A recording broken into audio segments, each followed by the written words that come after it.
Welcome to Virginia's Academical Podcast, featuring Matt Trevett-Smith and Stacy Williams-Duncan. This week's topics. Should we just say no to laptops in the classroom? The New York Times finds value in pretests.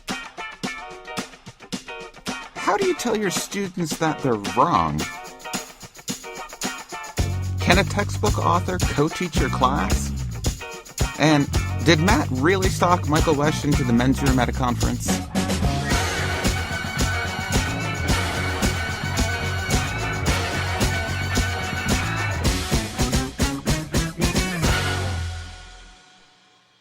So at this point in the podcast, we're going to discuss a little bit about what other folks are talking about. So what's going on either on listservs, what's going on in any email, chat rooms, anything that at all that you're doing. So I've been following LinkedIn groups. This one's called Teaching and Learning in Higher Education.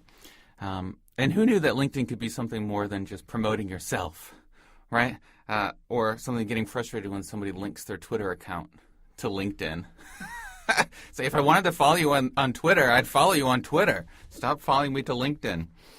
So this particular conversation, somebody asked the question, should we just say no to laptops in class? Stacy, what do you think? Should we just say no to laptops in class?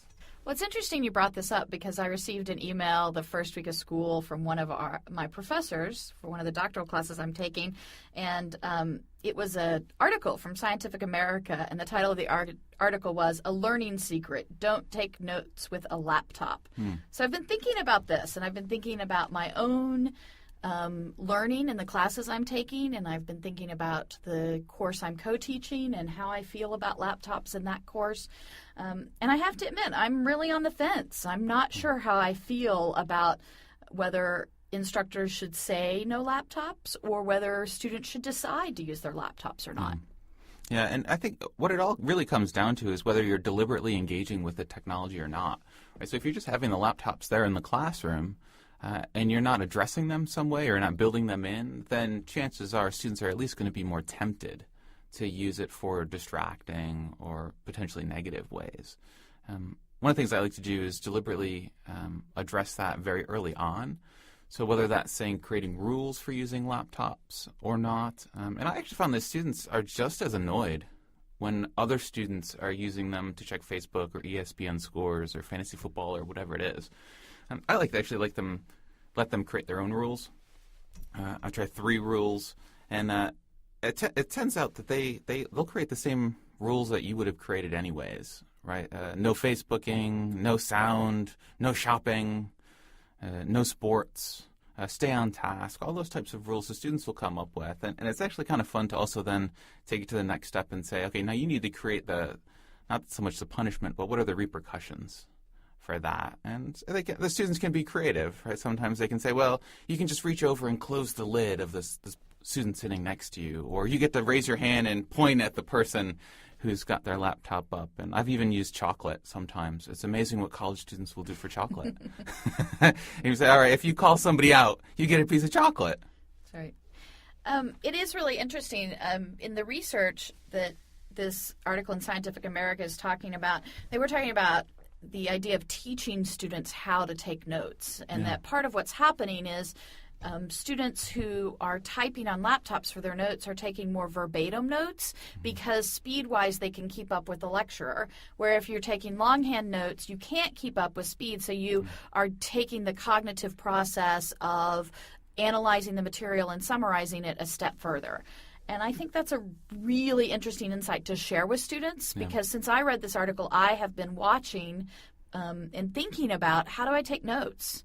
And when I am using my laptop, am I just taking verbatim notes or am I trying to slow myself down and make sure that I am summarizing pieces?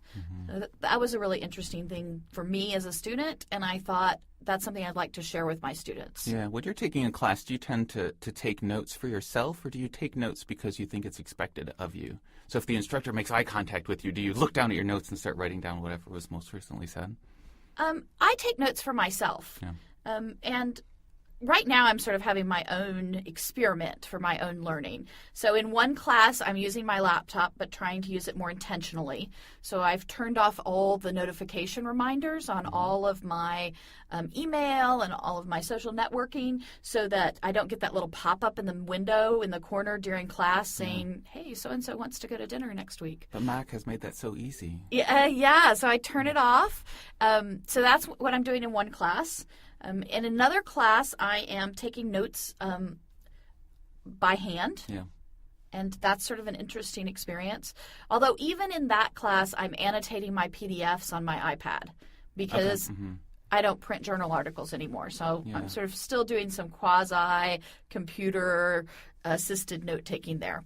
And then in the class I'm teaching, we have intentionally decided that we're trying to create so many interactive activities that there would not be a time to have your laptop open. And so we're being really intentional by saying, so for the next 30 minutes, this is the activity you're engaging in, and it's a no laptop activity. Yeah. So it'll be interesting to see by the end of the semester sort of where I am and what I've learned about taking notes on laptops versus taking notes longhand. Yeah, I think the moral, at least for the short term, is just be intentional with whether you're using them or not in your class.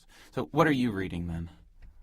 So what am I reading? Well, one of the listservs that I have been following is the POD listserv, which that's the listserv from the Professional and Organizational Development in Higher Education group. There's a network somewhere in there. Yeah, there's a network in there too. But there was an article that came out in the New York Times Magazine on September 4th, and the title of the article was Why Flunking Exams is Actually a Good Thing. And it was a popular article on pre-testing and post-testing. And so this article got posted to this listserv full of faculty developers from universities all over the country, and it was fascinating to see the response. So this idea that the New York Times is saying pre-testing and post-testing is a new thing, and all these faculty developers are saying, no, it's not. We've known this forever. But then I thought a really wise person from the Midwest said, okay, it's not about whether we know that this works or not. It's about how do we get faculty to actually think about doing this. And so that's a piece of what I've been reading and paying attention to. And there's some really interesting reasons in this article about why pretesting works. And it seems to be that pretesting helps prime the pump, just helps students think about what they're going to learn and what they should listen for. Yeah. It also seems that pretesting helps us make sure that as students we don't over-predict our fluency in a subject. So when we're studying, we often think, oh, we've got this down. But the actual process of taking a pretest, whether that be before a unit or before a class or before a lecture, lets us know, oh, I don't know as much as I thought I did. And I'm interested to hear what it has to do with motivation as well. So if the students are getting a test or pretest that's necessarily, as long as it's not set up to stump them, right? Because then that could have negative motivational context or repercussions to it to say, well, this is just something, I don't know anything now. No matter how hard I study, there's no way that I'm going to understand this very complex theory, so why should I even try? Right. Yeah, I think that's actually a really good point, and it's that all of these professors in this study that they're talking about were really clear with their students that we're using pretesting as a learning tool. So we're not trying to sort of prove what you don't know. You shouldn't know this by now. So that was a really interesting study to me and something for me to think about as I sort of get into designing more and more classes. Yeah, and it's not just for advanced classes either. So I could see it used in that sense. So if you're teaching, say, an advanced fieldwork type of a course, you want to make sure that your students have a basic understanding of the material that you're about, so you don't have to cover it in your advanced class, right? Or at least not as in-depthly. But it could also be used in intro classes so that you know where students' interests lie, where their knowledge base is, what connections they already have, so that you can perhaps present the material for the first time in a way that is easier for them to understand or comprehend. Yeah, absolutely. So the study that the psychologist who did the study, his name is Bork, and she's at UCLA, and the study she did was in a sociology class, and she just took some of her lectures, and for some of her lectures she gave a really short multiple choice pre-test, pre-quiz at the beginning of the lecture. And then in the lecture, all those questions were answered. And so she kept all of that information, and then on her final exam, she used those same questions again. Mm-hmm. Now, the final exam included a lot of lecture material that they hadn't had a pretest on too. But when she broke down all of the scores, students scored about 10% higher on the questions that they'd seen in a pretest. And so it's not sort of a learning miracle or, the best thing that's happened, but 10% is a grade, and so that makes a difference in a student's Absolutely. experience. And that's the intention, right, of teaching, is to get the students to learn it, Mm-hmm. right? So if the pump is primed in a certain respect so that they'll learn the material quicker or better or more intimately, then that's the goal. And like all educational research, this wasn't a random sample. We can't generalize that this would be true in all classes, but it was a class of 300 students. So from my perspective, it's a large enough group of students that this is something we really should be paying attention to. So the next component, we're actually, Stacy and I are teaching a class called Teaching and Learning in Higher Education, to which is kind of the primary audience for this podcast. We're using that as at least a springboard. We're hoping that other folks will listen as well. So we really wanted to take this opportunity. In class, we had really allocated every moment, every tick of the clock, and there wasn't a whole heck of a lot of time for us to introduce ourselves to the students rather than, hi, I'm Matt, and this is Stacy, and we're here to help you, help you learn. So I thought we kind of take a little bit of an opportunity to introduce ourselves. Our own little background is why we maybe got into this field or into this research area, and then a little bit later on as to who perhaps our inspirations are.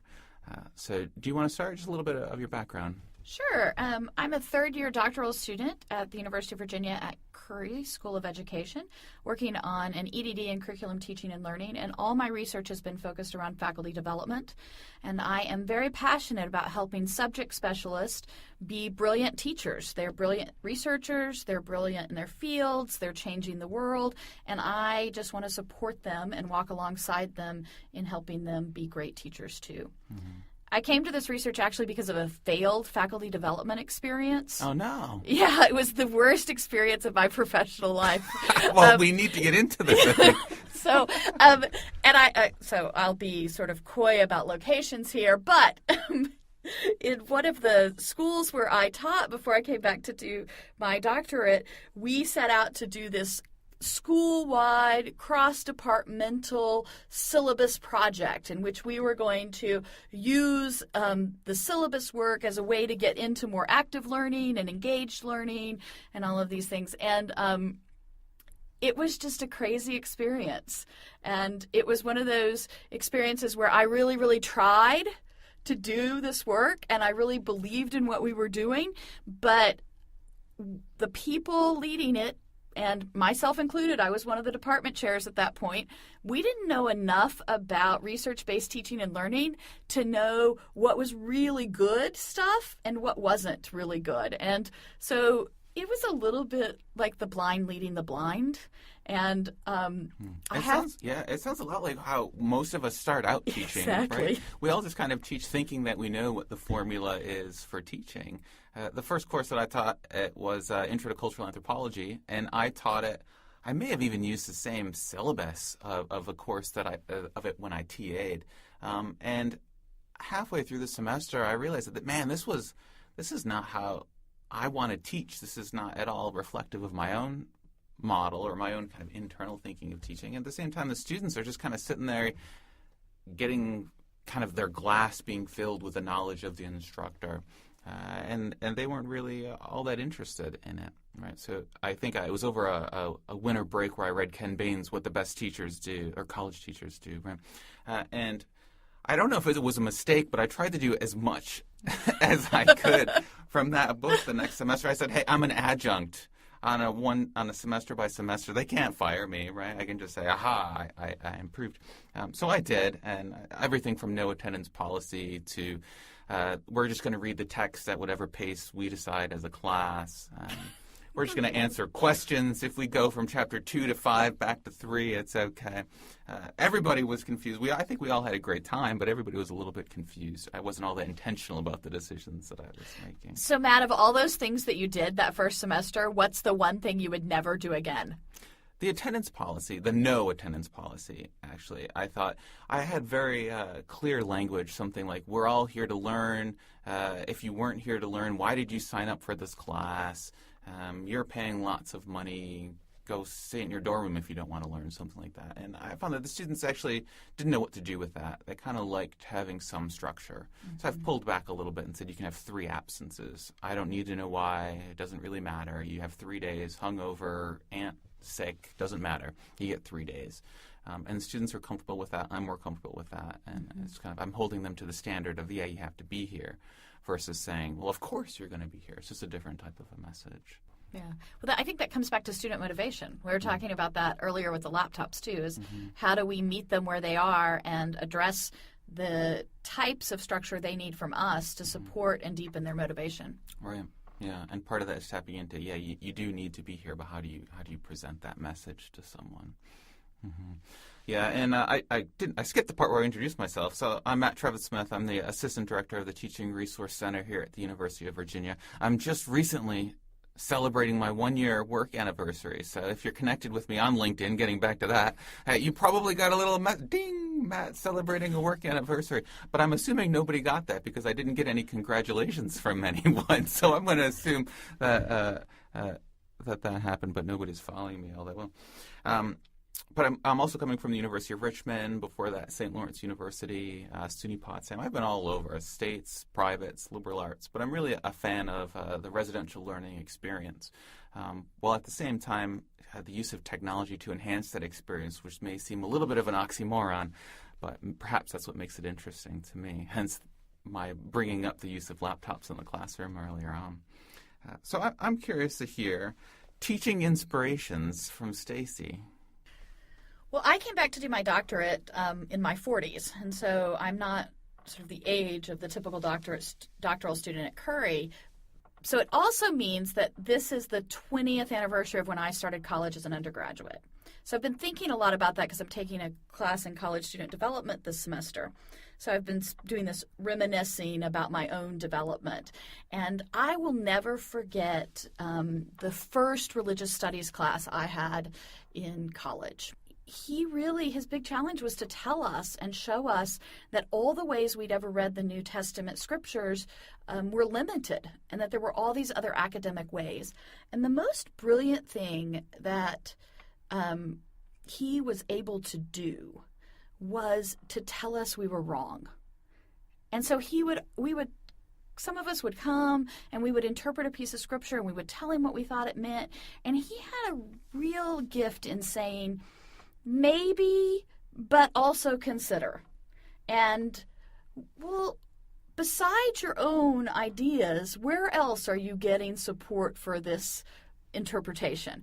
And I still think about him a lot. Yeah. Because I think, what a gift to be able to tell students they were wrong and still inspire them and, create relationships with them that 20 years later I still think about him when I'm in a classroom.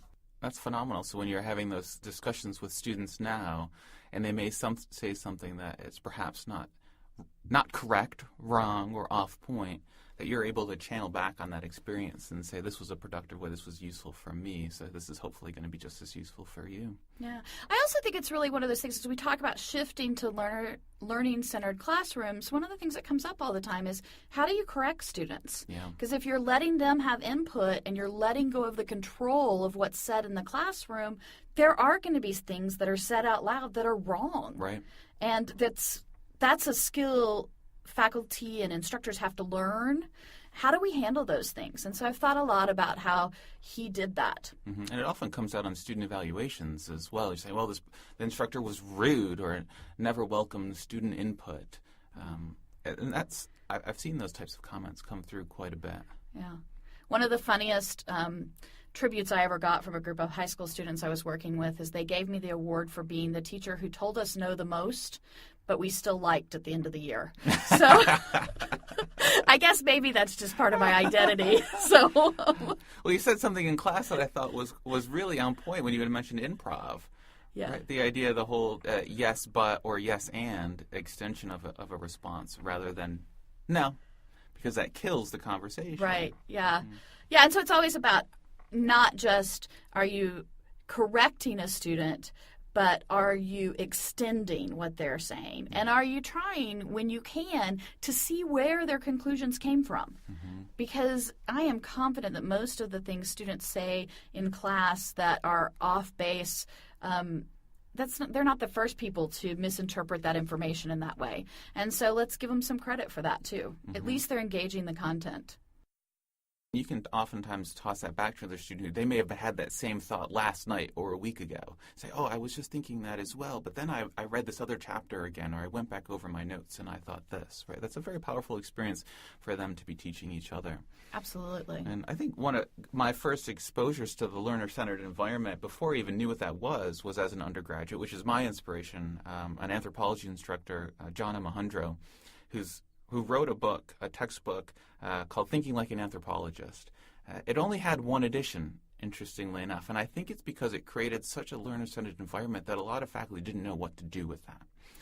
It balanced quite perfectly the presence of the instructor as a mentor or as a guide, while at the same time giving the students freedom to learn, to choose some of their own topics or to express themselves within the scope of anthropology. And I remember thinking as an undergraduate, he wasn't really the most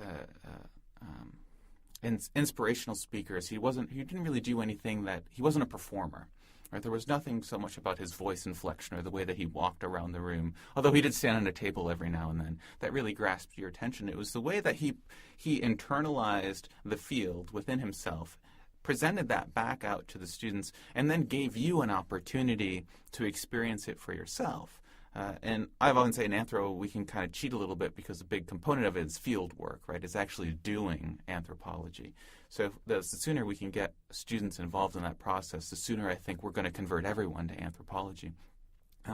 But it was also very powerful for me because I was TAing for him, and there was one stretch where he had to take a leave of absence for something. I think it was either a conference, I can't quite remember. But as his TA, as an undergrad, I think it was either a third or fourth year, he said, well, you can go ahead and lead. You took this class, so go ahead and lead that conversation. So I channeled him and said, all right, so what about this book? We were reading, I can remember Hugh Brady's Maps and Dreams. We can say, what about this particular chapter inspired you, or what did you grab onto, right? And it automatically, it keyed the students' interest, and they were willing to buy in and share with them. How do you map out a dream? This is all very interesting to me. I remember when I was going hunting and X happened, and I would think about the stream over there. Right, so it's a very interesting way to create that, and at the time, that I didn't really know what it was. It'd be interesting to reread that book at this point, because to see how far we've come. Yeah. And see how many of those ideas that at that point probably were a little ahead of their time, but now are in the conversation about teaching and learning in higher education. Yeah, and the number one book is COTAC, right? Within anthropology, it's just that it's a content-centered book where it leaves the instructor the flexibility to say, all right, read chapter 1, 2, 3, 4, 5. But it doesn't have anything, the spirit isn't in there, which is why I really like Thinking Like an Anthropologist, because the author was there. It allowed you, almost as an instructor, to co-teach the course with the author, which is a different experience than something that's a content-centered book, which I love. If McGraw-Hill ever listens to this, I would say they need a second edition of that book, just because it's a fantastic book. I guess my second inspiration would be also from anthropology. That's Michael Wesch is a big inspiration for me within this field.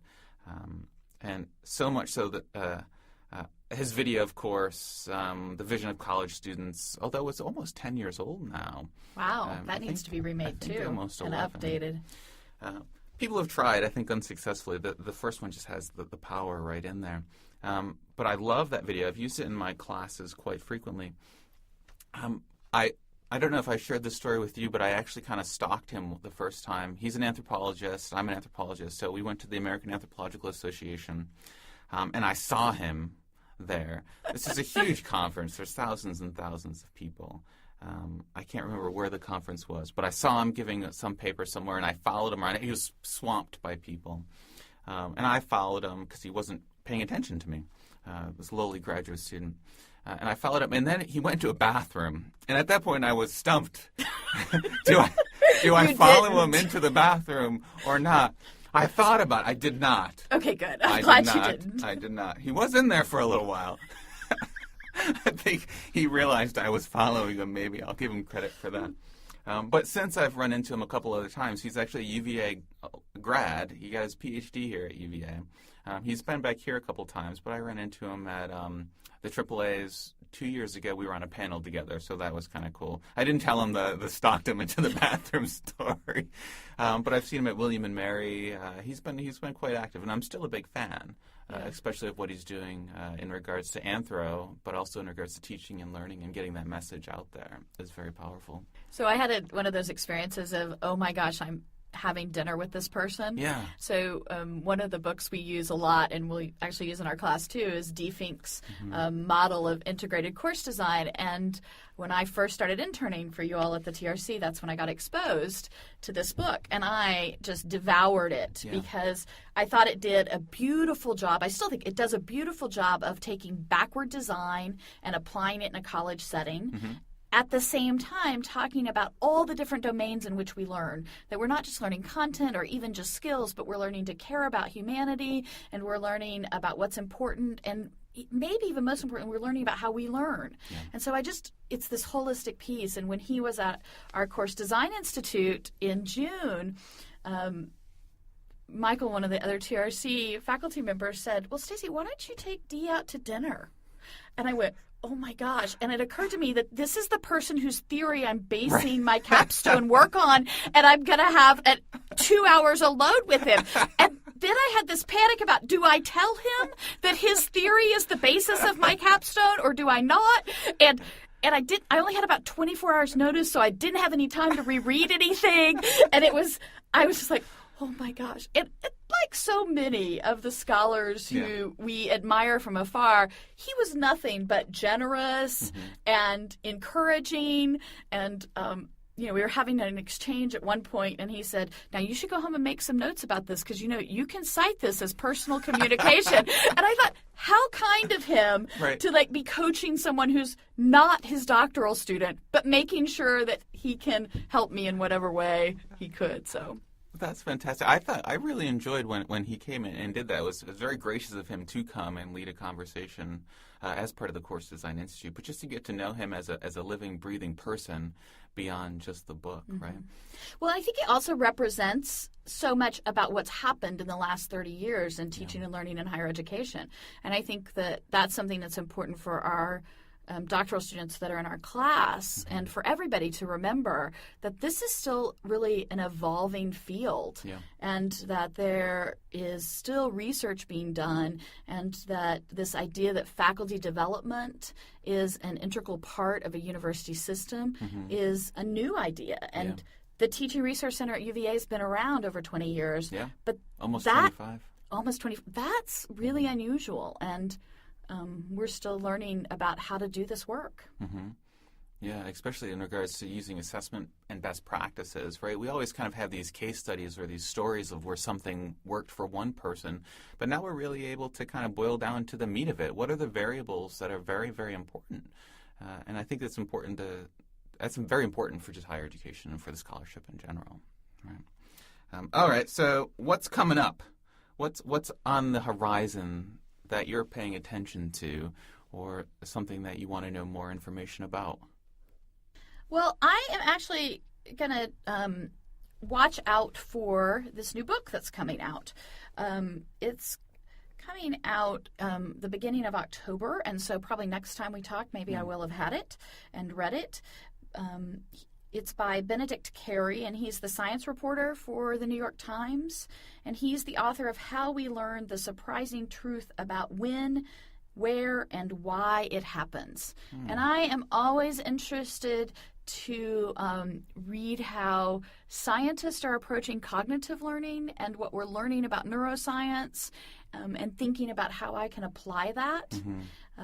But I also am interested in this book particularly because it's being written by a journalist. And so I think it will be an interesting take, an exploration of what is the public conversation around these topics like. And I find it interesting that we're bleeding into the public conversation, which is exciting to me. Yeah, and it's really interesting to get those combinations where academics will collaborate with journalists, right? I'm thinking of Freakonomics being a very popular example. Academically Adrift, I believe, right? Absolutely. And the second one, what's the one that just came out? I don't remember. Those are some great opportunities for academics to reach a wider audience in a lot of different ways, right? To educate the general public as to what's going on, but also I think for us as another way to think about our own research and how it's applicable to a wider audience. You mentioned Ken Bain's book earlier, but I think that book, What the Best College Teachers Do, did that for our field of faculty development and teaching and learning in higher education. Because lots of people have read that, and it's given permission to have a bigger conversation. Is there a book that you think, another book? I mean, there's that one, the Ken Bain, I think Dr Fink is another one. How Learning Works, Ambrose et al. Is a great one. Another one that I think is underserved is that How Learning, the New Science of Learning. Yes. I can't think of the author off the top of my head, but the New Science, we have a laptop in the studio, but it doesn't matter. That's another one that I think should be read by students, right? It should be read by instructors, but also the learners themselves, because it gives them control over their own learning processes, right? Yeah. And I hope that part of what will happen at this university and other universities is as we talk about what makes residential learning valuable in this century, I hope we'll talk about that metacognitive learning, how to learn. And so I could really see an exciting integration of a book like The New Learning Science into a freshman seminar, into some kind of pan-university conversation about how we all learn. And even there's opportunity at UVA, especially with the complete advising or advising total or however it's being branded. Total advising with an advisor, especially if a student has a team of advisors, one that could work with the student on the science of learning, right? How important it is to drink water, especially if you're in a 115-degree studio like we are right now, or how important it is to get 7 or 8 hours of sleep, exercise, even caffeine, tobacco, how all of this affects you physically as you're trying to sit in the classroom, right? It's just really fascinating stuff.